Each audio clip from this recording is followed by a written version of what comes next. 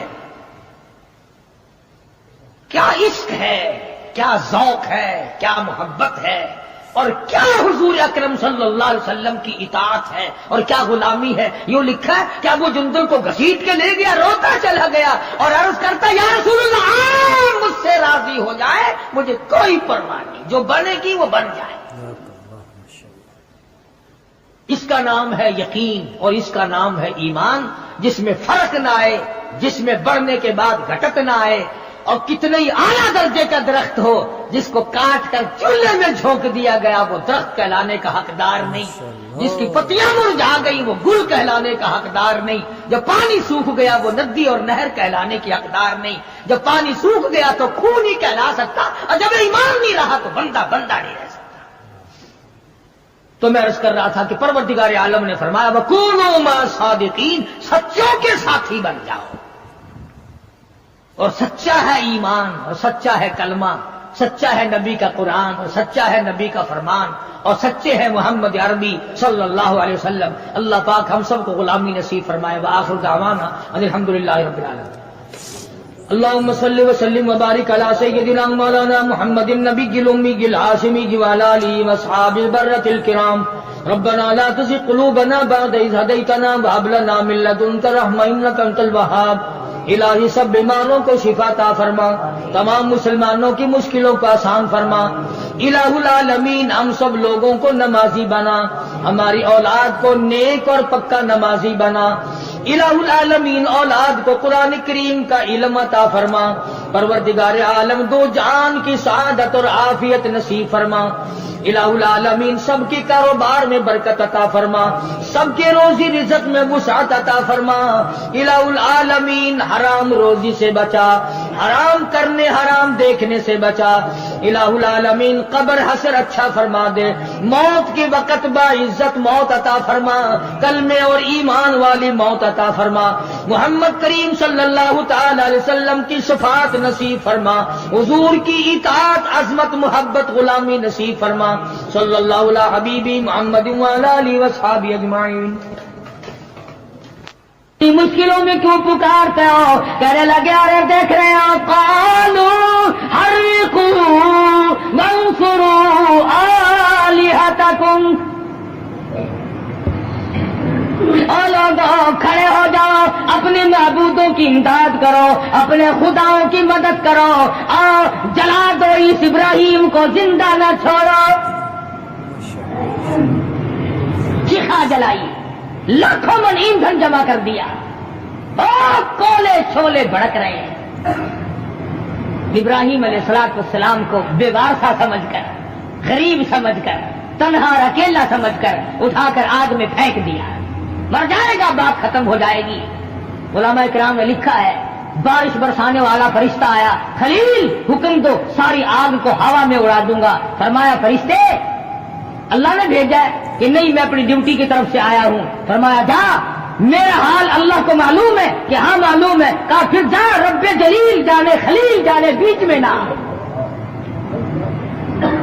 بارش برسانے والا فرشتہ آیا، اس کو بھی جواب دے دیا۔ ادھر آواز آئی قلنا یا نار کونی بردا وسلام علی ابراہیم، آگے سلامتی کے ساتھ ٹھنڈی ہو جا، گلزار بن جا، خبردار اگر ایک بار بھی میرے خلیل کا جلایا۔ ابراہیم علیہ السلام کو بچا لیا، اس وطن کو خیر باد کہہ کر کے آگے نکلے۔ حضرت سارہ علیہ السلام ساتھ ہیں، ابراہیم علیہ السلام کی اہلیہ ہے، محترمہ ہے، مصر کے علاقے سے گزرنے لگے۔ مصر کا بادشاہ بڑا بدماش تھا، خوبصورت عورت کا پتہ لگتے ہی فوراً گرفتار کر کے منگوا لیتا تھا۔ یہ جو اس زمانے تک بڑے بڑے لوگ، بادشاہ لوگ بدماشی کرتے ہیں، ایسا معلوم ہوتا ہے کہ اسی بادشاہ کی نسل چل رہی ہے۔ دولت آئی نہیں، بندہ بدماش بنا نہیں۔ جب تک ہونا روٹی کپڑے کے چکر میں، اس وقت تک آدمی ذرا سیدھا رہتا ہے۔ واپس دولت ہوئی اور دماغ خراب ہوا، پھر وہ بیوی جو 30 برس سے گھر میں حور نظر آتی تھی، پیسے آئے نہیں، تیری تو شکل ہی بدل گئی، ہوتا خبر تین ہوا کہ چوڑی بن گئی، پھر وہ اچھی نہیں لگتی۔ اور بگڑتا کیسے؟ کئی مرتبہ دیکھا اور سنا کہ گھر میں حسینہ رانی قسم کی عورت ہے، وہ جو بھنگن کوڑا صاف کرنے آئی نا کٹی خانے میں، حضرت اس کے ساتھ گو کھا رہے ہیں۔ جگہ دیکھو کتنی شاندار ہے، دماغ خراب ہو جاتا آدمی کا، پھر تمیز ہی نہیں رہتی، میرے منہ میں گو جا رہا ہے کہ روٹی جا رہی ہے۔ بادشاہ وقت بڑا بدماش تھا، اس کے ملازموں نے اطلاع دی کہ تیری حکومت سے بڑی خوبصورت عورت گزر رہی ہے، آ گئے پکڑنے کے لیے۔ ابراہیم علیہ السلام نے فرمایا ہاتھ نہ لگاؤ، میں پیغمبر ہوں، میری آبرو ہے۔ اس نے کہا واہ واہ، بادشاہ کے سامنے تو کون ہوتا ہے؟ زبردستی ہونے لگی، حضرت سارا رونے لگی۔ خدا کی قسم، عزت والی عورت اپنی آبرو کے لیے رویا کرتی ہے۔ گرفتار کر کے لے کے چلے، کہنے لگے اور ظالموں نہ چھیڑو، میں خلیل کی آبرو ہوں، اور خلیل کی آبرو رب جلیل کی آبرو۔ پیغمبر کا اللہ کے اوپر بڑا بھروسہ ہوتا ہے، پیغمبر اللہ تبارک و تعالیٰ کا نمائندہ ہوتا ہے۔ فرمایا کوئی نہیں، ہر جگہ پر میری عزت کی حفاظت کرنے والا وہ پروردگار ہے، تو پرواہ نہ کر۔ وہ چلی گئی، بادشاہ وقت نے برائی کا ارادہ کیا۔ حضرت سارا کہتی ہیں مجھے 2 رکعت نماز ادا کر لینے دے۔ پتہ چلا کہ اگر کوئی عورت گنڈوں میں، بدماشوں میں کہیں پھنس جائے اور وہ اپنی عزت بچانا چاہتی ہو، تو حضرت سارا کا بتایا ہوا طریقہ یہ ہے کہ نماز کی نیت باندھے، نماز پڑھے اور اللہ سے مناجات کرے، اور میرے مالک میری عزت کا نگہبان تو ہے اور کوئی نہیں۔ حضرت سارا علیہ السلام نے جب نیت باندھی، بادشاہ وقت کے بدن میں درد ہونے لگا، وہ تڑپنے لگا، تو وہ کہنے لگا تو میرے لیے دعا کر دے، میں تجھے کچھ نہیں کہوں گا، توبہ کرتا ہوں۔ پیغمبر کا گھرانہ بڑا کریم ہوتا ہے، یہ لوگ بڑے رحیم ہوا کر، اندازہ لا، ابھی پکڑ کے لائے، ابھی برائی کا ارادہ کر رہا تھا، حضرت سارا نے پھر جھولی پھیلا دی، او میرے مالک یہ توبہ کرتا ہے، تو اسے معاف کر دے، تو اسے معاف کر دے۔ اب وہ اپنی سے کب باز آنے والا تھا، پھر ارادہ کیا برائی کا۔ حضرت سارا نے پھر نیت باندھی، 3 مرتبہ ایسا ہی ہوا ہے۔ بادشاہ وقت حضرت سارا کی عزت پہ ہاتھ صاف کرنا چاہتا ہے، بادشاہ کا مطلب ہے آبرو کو برباد کروں گا۔ خداوند کریم کی قرض غائب یہ ہے خلیل تو یہاں ٹھہر جا، سارا کو اس بادشاہ کے مکان میں بھیج دے، یہاں پر ایک چھوٹی سی کنیز ہے، ایک معصوم بچی ہے، ایک لڑکی ہے جس کا نام ہاجرہ ہے، میں اس کے پیٹ سے اسماعیل علیہ السلام کو پیدا کر کے کالی کملی والے حضرت محمد الرسول اللہ صلی اللہ علیہ وسلم کی نسل اور بنیاد ڈالنا چاہتا ہوں۔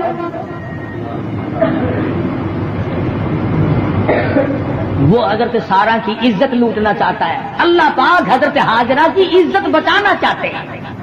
ابھی تو چھوٹی سی بچی ہے، ابھی اسے لے آؤ، کسی غیر کا ہاتھ نہ پڑے۔ خدا کی قسم، نبی تو نبی کی ماں کی عزت بھی خدا اس کی حفاظت کرتا ہے۔ سن لو، مدنی کریم صلی اللہ تعالی علیہ وسلم نے ارشاد فرمایا، آدم علیہ السلام سے لے کر، یاد کرو اس بات کو، آدم علیہ السلام سے لے کر حضور فرماتے ہیں میرے والد حضرت عبداللہ تک، بیچ میں جتنے بھی واسطے مردوں کے آئے ہیں اور حضرت حوا سے لے کر حضرت آمنہ خاتون رضی اللہ تعالی عنہا تک بیچ میں جتنے بھی عورتوں کے واسطے آئے ہیں، حضور فرماتے ہیں کبھی کسی کے دل میں برائی کا ارادہ بھی نہیں ہوا ہے۔ فرمایا میں پاکیزہ نسل سے ہوں۔ پاکیزہ نسل کا صرف یہ مطلب بھی نہیں کہ وہ زنا نہیں کرتے تھے، فرمایا ان نسلوں میں، ان پشتوں میں سے میرا نور نبوت منتقل ہو کر آیا جہاں زنا کا کبھی ارادہ بھی نہیں ہوا۔ تم کیا جانو مدنی کریم صلی اللہ علیہ وسلم کی سیرت اور حضور کی قدر اور حضور صلی اللہ علیہ وسلم کیا چیز ہے؟ یہ تو یوں ہی کھڑے ہو کر کے شروع ہو جاتے ہیں۔ حضرت ہاجرہ کے بارے میں بادشاہ وقت کہنے لگا اپنے ساتھ اس بچی کو لے جا، چل تیری خدمت کیا کرے گی، اور میرے ملک سے جلدی باہر نکل جا، تو عورت نہیں تو کوئی بلا ہے۔ علماء اکرام نے لکھا ہے حضرت ابراہیم علیہ السلام کو تسلی تو تھی، مگر خدا بند کریم بھی اپنے حکم سے دکھاتا رہا کہ کل کو تم اپنی بیوی سے مشتبہ نہ ہو جانا۔